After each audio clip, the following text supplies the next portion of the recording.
1 minute ago, the California coast was hit by record-breaking king tides colliding with a ferocious storm surge. In Half Moon Bay, roads are being swallowed by the Pacific, harbors are inundated, tide gauges are spiking past anything recorded this year. Emergency warnings have escalated to their highest tier, but the terrifying reality is that this still isn't the worst of it. Something crucial is making this event more dangerous than anyone expected, and the window for action is slamming shut. A dawn of escalation.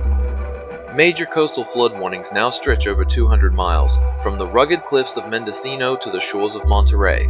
Just after dawn, data from the Point Arena Buoy sent shockwaves through command centers as wave heights jumped to nearly 25 feet with massive 18-second periods.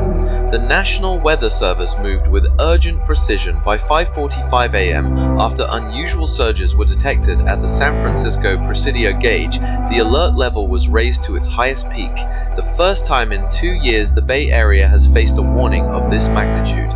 By 10:00 a.m., Highway 1 vanished underwater, leaving vehicles stranded and emergency crews scrambling to reroute traffic.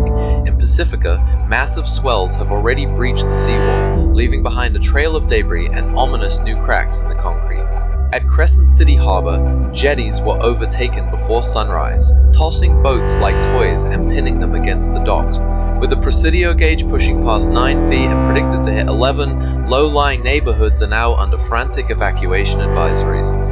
The ghost of '83 versus the modern monster. To understand the gravity of today's crisis, you have to look back to January 1983. That year, Crescent City's harbor was battered so violently that entire sections of the pier snapped off in the dark. Survivors still recall a sound like a freight train rolling underwater. Luis Marquez, a fisherman with 30 winters under his belt, remembers watching lines snap as the water rose above the dock lights. The ocean carries more energy today, Marquez warns. And he's right.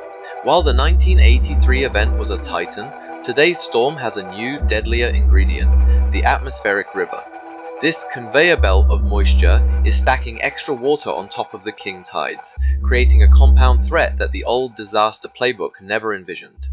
We aren't just fighting waves.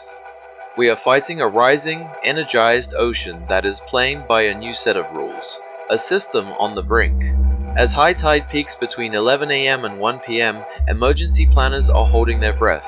This 90-minute window aligns perfectly with the strongest wave energy. To make matters worse, a secondary low-pressure system is forming 500 miles offshore, threatening to reinforce the swell and extend these lethal conditions through Friday. The infrastructure is already screaming under the pressure.